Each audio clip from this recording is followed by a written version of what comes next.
जो मेरा next topic है केमिकल काइनेटिक्स का, वो है integrated rate equations. Integrated rate equation क्या होती है? मैंने आपको रेट लॉ बताया। रेट लॉ पे मैंने ये बात बोली कि जो रिएक्शन का रेट है वो डायरेक्टली प्रोपोर्शन है concentration of the reactants with raise to power the experimental determined constants. For example एक मेरे पास रिएक्शन है, ठीक है, जिसमें जो रिएक्टेंट R है वो कन्वर्ट होते हैं प्रोडक्ट P में अकॉर्डिंग टू रेट लॉ। ठीक है, जो रेट ऑफ रिएक्शन है d बाय dt R की concentration is equal to constant K reactant की कंसंट्रेशन। ये अकॉर्डिंगली, ठीक है, रेट लॉ के मुताबिक है और इसके ऊपर कोई कांस्टेंट होता है, उस कांस्टेंट को मैं डिनोट करता हूं n से। तो ये n कांस्टेंट जो होता है ना, वो डिटरमाइंड होता है एक्सपेरिमेंटली, और यही इसको आप इन सिंपल लैंग्वेज में बोलते हो ऑर्डर ऑफ रिएक्शन। जब n की वैल्यू होगी 0, उस समय आप रिएक्शन को बोलोगे जीरो ऑर्डर रिएक्शन। जब n की वैल्यू होगी 1, उस समय आप रिएक्शन को बोलोगे फर्स्ट ऑर्डर रिएक्शन। जब n की वैल्यू होगी 2, तब आप रिएक्शन को बोलोगे second order reaction and so on. तो ये आ गया रेट लॉ के मुताबिक। जो ये स्टेटमेंट मैंने दी ना, ये किसके मुताबिक है? रेट लॉ के मुताबिक। और इसको बोला जाता है इस रिएक्शन का डिफरेंशियल रेट इक्वेशन। इस इक्वेशन को बोला जाता है इस रिएक्शन की डिफरेंशियल रेट इक्वेशन। जब आप इस डिफरेंशियल रेट इक्वेशन को इंटीग्रेट करते हो गिविंग प्रॉपर लिमिट्स, उस समय जो आपके पास नई इक्वेशन डेवलप होती है ना, उस इक्वेशन को बोलते हो आप इंटीग्रेटेड रेट इक्वेशन। मैंने इंटीग्रेटेड रेट इक्वेशन दो के लिए बतानी है, एक जीरो ऑर्डर रिएक्शंस के लिए और एक फर्स्ट ऑर्डर रिएक्शन के लिए। और उन दोनों रिएक्शंस की मदद से मुझे क्या कैलकुलेट करना है? Rate constant. Zero order reaction के लिए भी और फर्स्ट ऑर्डर रिएक्शन के लिए भी वो ग्राफिकली मेथड से करेंगे। कैसे करेंगे, आज इस वीडियो का काम है। मैंने क्या बोला, जो ये रिएक्शन है जिसमें रिएक्टेंट R कन्वर्ट होते हैं P पे, ठीक है, जो उसका रेट ला है उसको बोलते हैं डिफरेंशियल रेट इक्वेशन। जब आप उस डिफरेंशियल रेट इक्वेशन को क्या करते हो? इंटीग्रेट करते हो, तब आपके पास जो नई इक्वेशन प्रोड्यूस होती है उसको बोला जाता है इंटीग्रेट रेट इक्वेशन। मैं सबसे पहले काम करता हूं जीरो ऑर्डर रिएक्शन के लिए। अगर मैं अज्यूम करता हूं, ठीक है, ये रिएक्शन का जो रेट ला है, ठीक है, वो जीरो ऑर्डर रिएक्शन है। जीरो ऑर्डर का मतलब कि n की वैल्यू होगी 0, तो मैं n की जगह पुट करूंगा 0। This implies minus d by dt r is equal to constant, क्योंकि r की power 0 is equal to 1। This implies minus d by dr is equal to k dt। मैंने क्या किया, ठीक है, इस इक्वेशन को सिंपल फॉर्म पे लिखा। अब मैं क्या करता हूं, इस इक्वेशन की इंटीग्रेशन करता हूं गिविंग प्रॉपर लिमिट्स। इंटीग्रेशन का सिंबल होता है ऐसे, मैं लिमिट देता हूं t इज इक्वल टू 0 से t is equal to t। ये लिमिट्स प्रॉपर मैंने डिफाइन कर दी, और साथ ही साथ रिएक्टेंट की concentration R is equal to 0 से R is equal to R। इसके आगे मैं यहां लिख रहा हूं दिस इंप्लाइज, ठीक है, जब आप इसको इंटीग्रेट करोगे, ये डिफरेंशियल इंटीग्रेट एक दूसरे के इन्वर्स होते हैं और कैंसिल हो जाएंगे। यहां प्रोड्यूस हो जाएगा R, ठीक है, की कंसंट्रेशन, और लिमिट कहां पे है? R इक्वल टू 0 से R equal to R is equal to minus सही, ठीक है। ये K कांस्टेंट है, इस इंटीग्रेशन से कांस्टेंट बाहर निकलेगा, तो जो डिफरेंशियल और इंटीग्रेशन प्रोड्यूस होंगे वो एक दूसरे के इन्वर्स होंगे, वो कैंसिल होंगे। यहां प्रोड्यूस होगा K कांस्टेंट T की लिमिट दी है T इज इक्वल टू 0 से T is equal to T। जब आप इस लिमिट को इंसर्ट करोगे, लिमिट को इंसर्ट करने का तरीका क्या होता है, upper limit minus lower limit.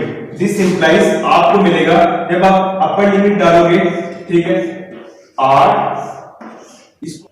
Minus 0 is equal to k t minus 0। This implies minus r is equal to k t plus I. फिर जो i है ना उसको बोला जाता है कांस्टेंट ऑफ इंटीग्रेशन। तो ये है, ठीक है, इंटीग्रेटेड रेट इक्वेशन। इस इंटीग्रेटेड रेट इक्वेशन में अभी एक कमी है कि इसमें जो i कांस्टेंट है ना वो नॉट डिफाइंड है। उस i कांस्टेंट को मुझे बताना है कि उसकी वैल्यू क्या है, और उसकी वैल्यू जब मैं सब्स्टिट्यूट करूंगा इसमें तब मेरे पास प्रोड्यूस होगी overall integrated rate equation for 0 what. जो कांस्टेंट ऑफ इंटीग्रेशन है ना i, उसको कैसे निकाला जा सकता है, ध्यान से सुनना बिल्कुल। मैं क्या करता हूं, ठीक है, जो स्टार्टिंग कंसीडरेशन है ना रिएक्टेंट की वो मैं अज्यूम करता हूं, ठीक है, और नॉट, ठीक है, concentration at t equal to 0।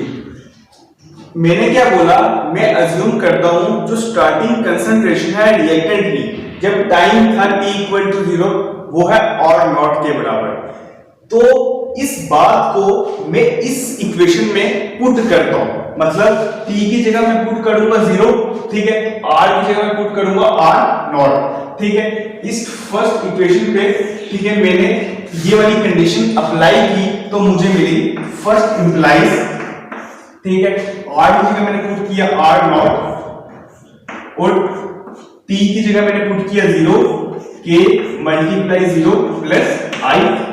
This implies r not negative का इज इक्वल टू i। तो मैंने कांस्टेंट ऑफ इंटीग्रेशन प्रोड्यूस कर दिया ना, जो कांस्टेंट ऑफ इंटीग्रेशन है वो r not negative of r not, where r not is equal to starting concentration of reactant at t equal to 0। तो मैं इस कांस्टेंट ऑफ इंटीग्रेशन की वैल्यू फर्स्ट में पुट करता हूं तो मुझे मिल जाएगी required integrated rate equation for 0 what, ठीक है। देयरफॉर ऑन सब्स्टिट्यूटिंग, ठीक है, i is equal to minus r not in equation first, ठीक है, वी गेट, ठीक है, first implies minus r is equal to k t minus r not. अब मैं क्या करता हूं, ठीक है, ठीक है, इसको थोड़ा सिंपल करता हूं, थोड़ा रीअरेंज करता हूं। इस r नॉट को इधर ले आता हूं, ठीक है, उस तरफ नेगेटिव था, इस तरफ आके पॉजिटिव, जब इक्वल टू के इस तरफ आएगा तो positive. This implies constant k into t। This implies, ठीक है, ये जो मेरे पास इक्वेशन प्रोड्यूस हुई ना इसको बोला जाता है integrated rate equation for 0 what. अब नेक्स्ट काम क्या है मेरा, जो इस इंटीग्रेटेड रेट इक्वेशन है 0 ऑर्डर के लिए, इन इक्वेशन का काम क्या होता है, मुझे ना क्या चीज निकालनी, मुझे निकालना है रेट कांस्टेंट। जो इंटीग्रेटेड रेट इक्वेशंस होती है ना उनका काम क्या होता है, जो रिएक्शन R जिसमें P में कन्वर्ट होता है उस रिएक्शन के लिए जो रेट कांस्टेंट K है ना उस रेट कांस्टेंट को इन इक्वेशन की मदद से निकाला जा सकता है। कैसे इस रेट कांस्टेंट को निकालते हैं, ध्यान से सुनना मेरी बात को। जो ये इक्वेशन है ना, जो ये वाली इक्वेशन है, ठीक है, जो ये वाली इक्वेशन है, ठीक है, क्या है equation, r not minus r is equal to k। जो ये इक्वेशन है ना, जो मैंने यहां पे ये इक्वेशन लिखी, ये नीचे से ये वाली चीज ऊपर लिखी, इसको मैं थोड़ा सिंपल रीअरेंज करता हूं। देखो, आप r को उस तरफ ले जाओ और kt को उस तरफ ले आओ। This implies r is equal to r not minus k t. ये इक्वेशन मैंने रीअरेंज करके ऐसे बना दी। रीअरेंज का मतलब टर्म्स इक्वल टू के इधर उधर ले जा रहे हैं। अब ये जो इक्वेशन है ना, ये इक्वेशन स्ट्रेट लाइन की इक्वेशन है। स्ट्रेट लाइन का मतलब इस इक्वेशन को y is equal to c plus mx की शक्ल में लिख सकते हैं। ये इक्वेशन स्ट्रेट लाइन की होती है। अगर किसी इक्वेशन को इस शक्ल में लिखा जा सके तो उस इक्वेशन को बोलते हैं कि ये इक्वेशन लाइन की इक्वेशन है। लाइन की इक्वेशन है और इसमें जो c है वो इंटरसेप्ट और जो m है वो स्लोप। इस इक्वेशन को इस इक्वेशन से कंपेयर करो, मतलब zero order integrated rate equation को स्टैंडर्ड लाइन की इक्वेशन से कंपेयर करो तो आपको प्रोड्यूस होगा जो y है वो r, जो c है वो r नॉट, ठीक है, m है -k और x है t। इस इक्वेशन में जो m है ना वो पता क्या चीज है, जो m है वो है स्लोप, m आ गया स्लोप, c आ गया इंटरसेप्ट। इसका मतलब, ठीक है, मुझे इस बात से ये बात पता चली, ठीक है, जब मैं प्लॉट करता हूं ग्राफ किस किस के बीच में, y और t के x के बीच में, मतलब y क्या है कंसंट्रेशन ऑफ r और x क्या है कंसंट्रेशन ऑफ टाइम, ठीक है, x क्या है टाइम। जब मैं r और t के बीच में ग्राफ प्लॉट करता हूं तब मुझे क्या मिलती है, ठीक है, जो एक स्ट्रेट लाइन की इक्वेशन मिलती है वो ऐसी लाइन मिलती है। और जो ये लाइन है ना, इस लाइन का जो स्लोप है वो है m किसके बराबर है, इस इक्वेशन को जब इससे कंपेयर किया तो -ks। तो इसका मतलब, ठीक है, जब मैं r को कंसंट्रेशन r को प्लॉट करता हूं टाइम के अगेंस्ट, ठीक है, तो मुझे जो लाइन मिलती है ना उस लाइन का स्लोप जिसको मैं -k बोल रहा हूं, ठीक है, वो मुझे मिल जाएगा इस लाइन के स्लोप से। और -k खुद क्या है, रेट कांस्टेंट। इसका मतलब मैंने ग्राफिकली रेट कांस्टेंट को डिफाइन कर दिया, निकाल के एवल्यूशन करके बता दी। This is all about the integrated rate equation for zero order. अब एक और इंपॉर्टेंट बात है वो है half life period for zero order reaction. जो मेरा नेक्स्ट टॉपिक है वो है half life period for zero order reaction. ये इंटीग्रेटेड रेट इक्वेशन है फॉर जीरो ऑर्डर रिएक्शन। इस इक्वेशन को मैं थोड़ा सा रीअरेंज करता हूं। T is equal to R not minus R divided by K। अब देखो, बिल्कुल मेरी बात ध्यान से सुनना। हाफ लाइफ पीरियड क्या होता है? हाफ लाइफ पीरियड होता है टाइम जिस टाइम पे जो रिएक्टेंट की कंसंट्रेशन है ना वो हाफ हो जाए as comparison to its starting concentration. मतलब जो स्टार्टिंग कंसंट्रेशन है जब वो आधी हो जाती है उस समय रिएक्शन, उस समय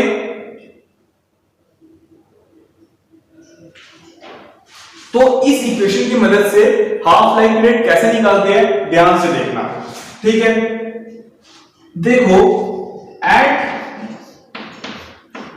t is equal to t1/2, ठीक है, मतलब जब, ठीक है, t is equal to t1/2 होगा उस समय, ठीक है, जो रिएक्टेंट की कंसंट्रेशन है अकॉर्डिंग टू डेफिनेशन वो हो जाएगी आधी स्टार्टिंग कंसंट्रेशन की। मतलब जो R की कंसंट्रेशन है वो हो जाएगी R नॉट डिवाइडेड बाय 2।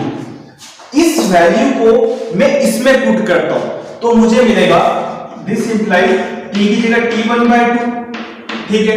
जब मैं R की जगह R not divided by 2 put करूंगा कि दिस इंप्लाइज ये R नॉट दोनों से कॉमन निकालो तो इसको क्रॉस मल्टीप्लाई करो, 2 - 1 ये बन जाएगा 1 - 1/2 डिवाइडेड बाय k। इसको सॉल्व करो तो प्रोड्यूस होगा R not divided by 2k which is half life period t1/2 for zero order reaction। Half life period क्या होता है? कंसंट्रेशन टाइम जिस टाइम पर जो रिएक्टेंट की कंसंट्रेशन है वो हाफ हो जाती है स्टार्टिंग कंसंट्रेशन ऑफ रिएक्टेंट के। जो हाफ लाइफ पीरियड है ना वो रिएक्टेंट की कंसंट्रेशन स्टार्टिंग कंसंट्रेशन के ऊपर डायरेक्टली प्रोपोर्शनल है और इनवर्सली प्रोपोर्शनल है किसके ऊपर? रेट कांस्टेंट के ऊपर। This is all about the differential rate equation for zero order, integrated rate equation for zero order and half life period for zero order